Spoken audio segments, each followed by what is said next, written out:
నేనెళ్ళి చూస్తాను. అలా చెప్పి టిఫిన్ మధ్యలో నుంచి లేచి రిషబ్ ఇంటి మెయిన్ గేట్ తెరిచాడు. కానీ ఎదురుగా తెలిసిన వారి ముఖాన్ని చూసి రిషబ్ ముఖం మార్చుకుంటాడు. ఇక పెద్ద గొంతుతో అతను తన అమ్మతో చెప్తాడు, సునంద పిన్నొచ్చింది. అరే మీ అమ్మని తర్వాత పిలుద్దు గాని ముందు నన్ను లోపలికైతే రాని, పద జరుగు జరుగు.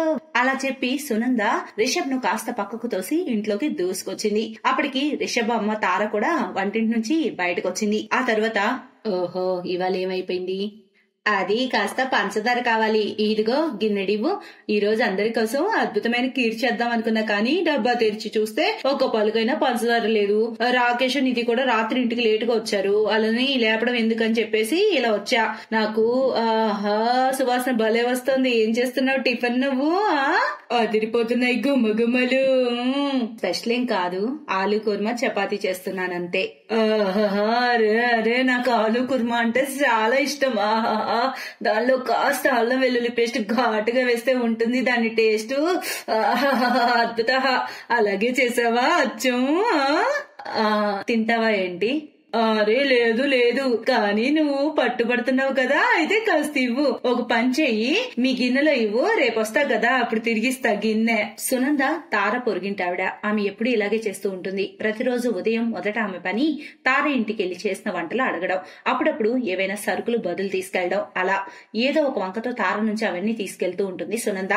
ఆమె పనులకు తారతో పాటు తన కొడుకు రిషబ్ కూడా విసుగొచ్చేస్తూ ఉంటుంది.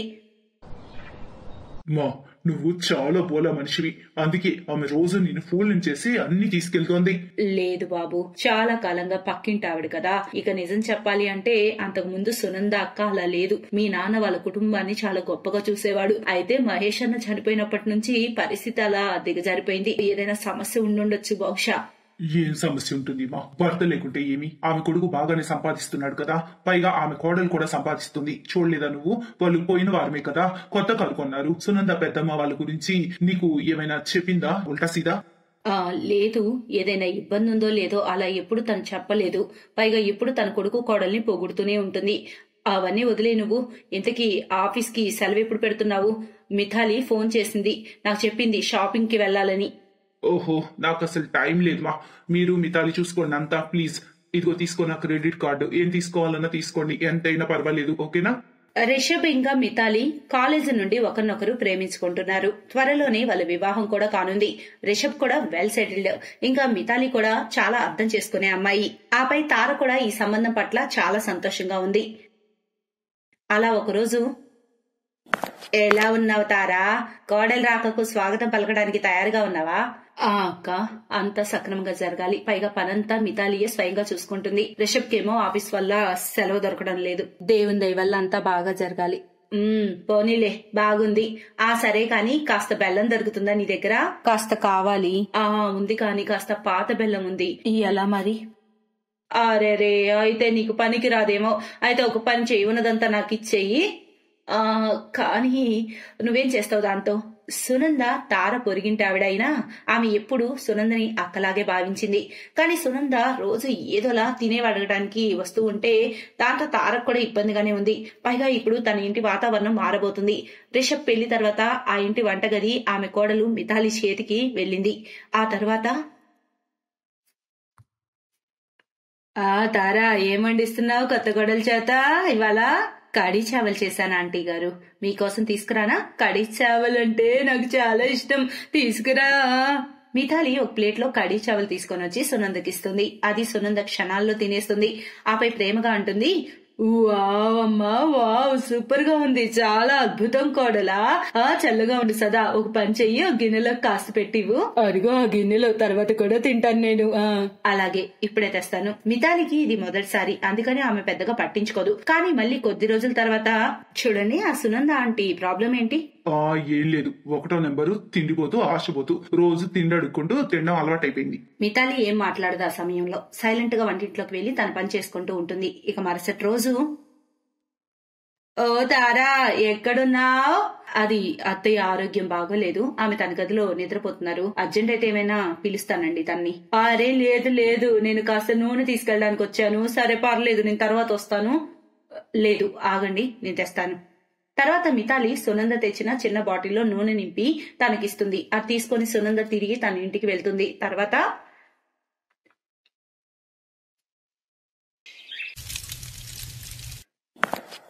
ఇదిగో చూడండి, ఈ ముసలిది మళ్ళీ అక్కడి నుంచే ఏదో అడుక్కు తెచ్చింది. అడుక్కోక ఏం చేయను, మీరు నాకు తినడానికి కూడా ఏమి ఇవ్వడం లేదు, కనీసం రేషన్ కూడా ఇవ్వడం లేదు. నీకు జీవితాంతం పెట్టాలా మేము? నీకు నేనేం కానా రాకేష్, చెప్పు బాబు. నేనేం చెప్పనమ్మా, నేను చెప్పేది ఏది వింటున్నావు నువ్వు? నేను నిన్ను మంచి వృద్ధాశ్రమంలో వదిలి వస్తా అంటే విన్నావా? అప్పుడు నువ్వు మేము సంతోషంగా ఉండొచ్చు కదా. బాబు, నువ్వు సరిగ్గా చెప్పావు. బహుశా నాకే అర్థం కాలేదు. వీధిలో మీ పరువు పోకూడదని ఎవరికి ఏమీ చెప్పలేదు. కానీ ఇప్పుడు మీరు కరెక్ట్ అనిపిస్తుంది, నేను తప్పనిపిస్తుంది. నేను మీకు బరువైపోయాను, కానీ నేనేటి వెళ్ళను. అయితే మీరు మాతో ఉంటారక్కయ్యా, మా ఇంట్లో. అది ఇక నుంచి మీ ఇల్లు కూడా. తారా, నువ్వా? అక్క, చాలా మంచిదైంది. మితాలి చెప్పిన ప్రకారం మేము మీ వెనకే రావడం. ఏమక్క, ఎందుకు ఇప్పుడు ఏం చెప్పలేదు? ఇలాంటి స్థితి మీకుందని. ఏం చెప్పరు తారా, నా సొంత బిడ్డకే నేను పట్టలేదు. నా కోడలు నాకు ఒక్క పూట భోజనం కూడా ఇవ్వలేదు. ఈ రోజు ఇరుగు పొరుగును అడుక్కొని ఇలా బతకాల్సి వస్తుంది. ఇది ఎలా చెప్పను మీకు? ఏ ముఖం పెట్టుకొని చెప్పండి నేను? ఇదంతా నా పెంపక పాపమే కదా. లేదాంటీ గారు, ఇది మీ పెంపక పాపం కాదు. ఎవరి పాపం వారిది. కాలం సరిగ్గా సమాధానం చెప్తుంది, శిక్ష ఖచ్చితంగా వేస్తుంది. ఇప్పుడు మీరు మాతో పదండి. ఇక నుంచి మీరు మాతోనే ఉంటారు. నేను మీకు భోజనం పెడతాను, నా చేత్తో వండి. లేదమ్మా, నేనలా రాలేను, మీకు భారం కాలేను. పైగా రిషబ్ తనేమంటాడో, తనకు అసలే నేనంటే కోపం. ఆయనకు నేను చెప్తాను ఆంటీ గారు, మీరు బాధపడకండి. మీరు మీ కోడలపై నమ్మకం పెట్టి నాతో పదండి. అలా చెప్పి మితాలి సునందను హత్తుకుంటుంది. ఇక సునంద కూడా కాదనలేకపోతుంది. ఆమె ఒక్కసారి కూడా తిరిగి తన కొడుకు కోడల వైపు చూడలేదు. ఆపై మితాలి తారతో పాటు వెళ్ళింది. తన మిగిలిన జీవితాన్ని ఆత్మాభిమానంతో గడపడానికి ముందడుగు వేసింది.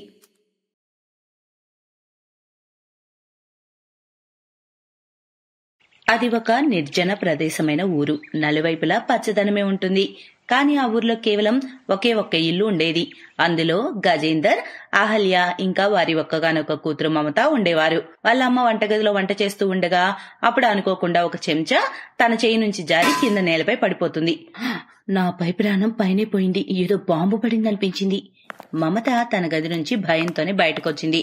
అప్పుడు వాళ్ళమ్మ కిచెన్ లో వంట చేస్తూ ఉంది. ఏమైందమ్మా, ఏం అవ్వలేదుగా మీకు? నువ్వు అస్తమాను భయపడుతూ ఉంటావు ఎందుకు? చిన్న చెంచానే కదా పడింది, ఆ శబ్దానికి కూడా ఐరాణ పడుతున్నావు. అమ్మా, మన ఇల్లు ఎంత నిశ్శబ్ద ప్రదేశంలో ఉంది. అసలే ఇక్కడ సన్న సూది పడ్డా కూడా శబ్దం వినిపిస్తుంది. నేను అందుకే ప్రతిసారి భయపడుతుంటాను. అప్పుడు సడన్ గా వారికి మ్యాచెస్ వెలిగించిన శబ్దం వినిపిస్తుంది. ఓరి దేవుడా, ఇదేంటి? బహుశా ఇల్లేమన్నా అంటుకుందా ఏంటి? వాళ్ళిద్దరూ భయంతో బయటకు వెళ్లి చూడగా అక్కడ హాల్లో ఆమె తండ్రి కూర్చొని ఉంటాడు. ఇక తను సిగరెట్ వెలిగించుకొని ఉంటాడు. ఏమైంది నాన్న? మ్యాచెస్ కాస్త మెల్లగా వెలిగించుకోవచ్చు కదా, మాకు వినిపించే శబ్దాన్ని బట్టి మంటలు అంటుకున్నాయనిపించింది. మీ తల్లి కూతుళ్ళిద్దరు మహా పిరికొల్లు. ఒక్కసారి అడుగుల శబ్దానికి భయపడతారు, మరోసారి ఊపిరి పీల్చుకునే శబ్దానికి కూడా భయపడతారు. నాన్న, ఇంత నిర్మానుష్య నిశ్శబ్ద స్థలంలో ఇల్లు ఉంది మంది, మరేం చేయాలి? సరే అహల్య, రేపు మన అమ్మాయిని బాగా తయారు చెయ్యి, ఎందుకంటే రేపు తన్ని పెళ్లివారు చూసుకోవడానికి వస్తున్నారు. మమత తన తండ్రి నోటి వెంట ఆ మాట విని కొంచెం షాక్ అయింది. నాన్న, మీకు ఎవరు నచ్చితే వాళ్ళనే నేను పెళ్లి చేసుకుంటాను. కానీ ఒకటి మాత్రం గుర్తుపెట్టుకోండి, వాళ్ళ కుటుంబం అయితే పెద్ద కుటుంబం అయి ఉండాలి. ఎందుకంటే ఈ ఇంట్లో మన ముగ్గురమే. పైగా ఇంట్లో ఎంత నిశ్శబ్దం అంటే కొంచెం శబ్దం వచ్చినా సరే అది నాకు భయం వేస్తుంది. నువ్వు బాధపడకమ్మా, రేపు వచ్చే పెళ్లి వారి కుటుంబం చాలా పెద్దది. నువ్వు ఊహించలేనంత పెద్ద కుటుంబం అది. రేపు వారు వచ్చాక నువ్వే చూస్తావు కదా, చూడు. అది విని మమత సంతోషిస్తుంది.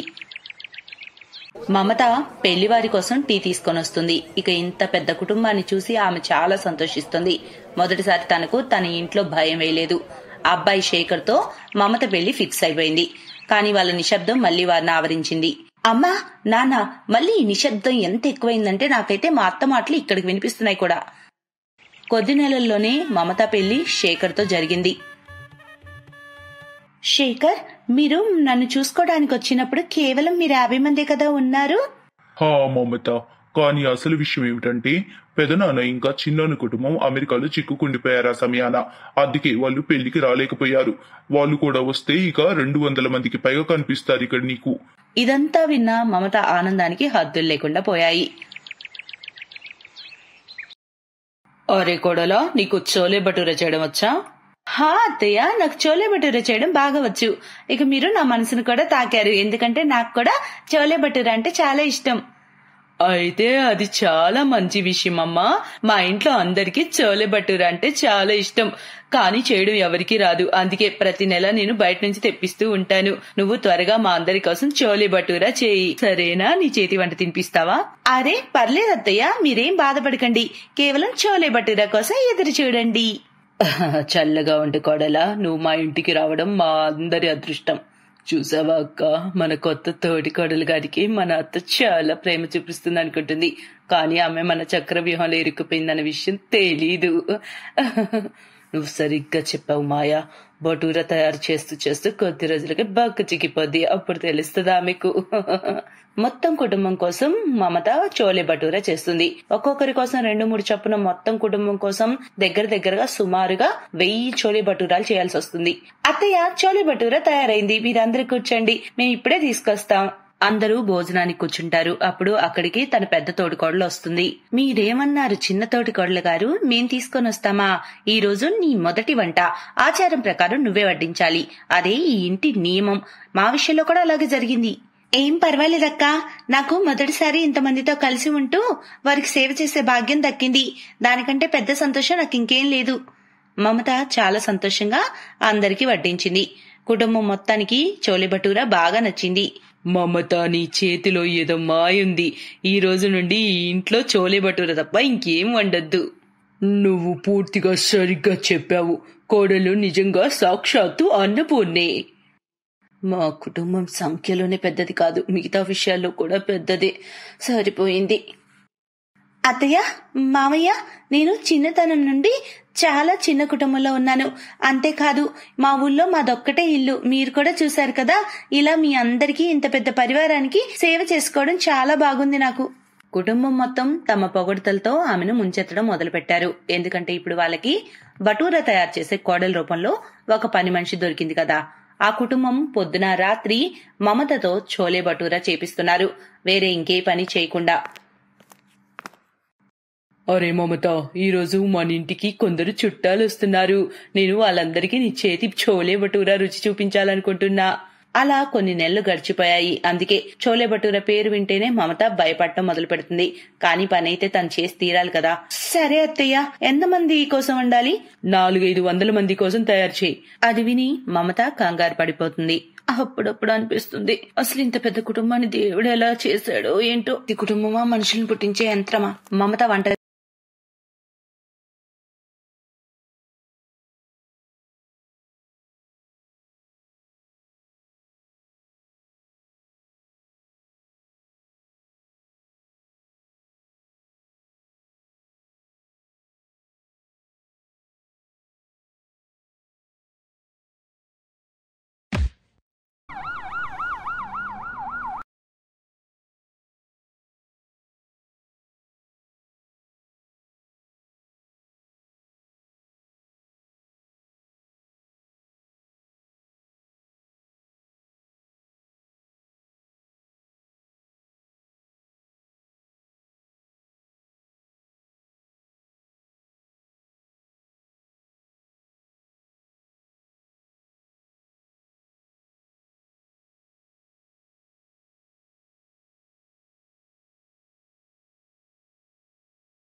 Best Buddies.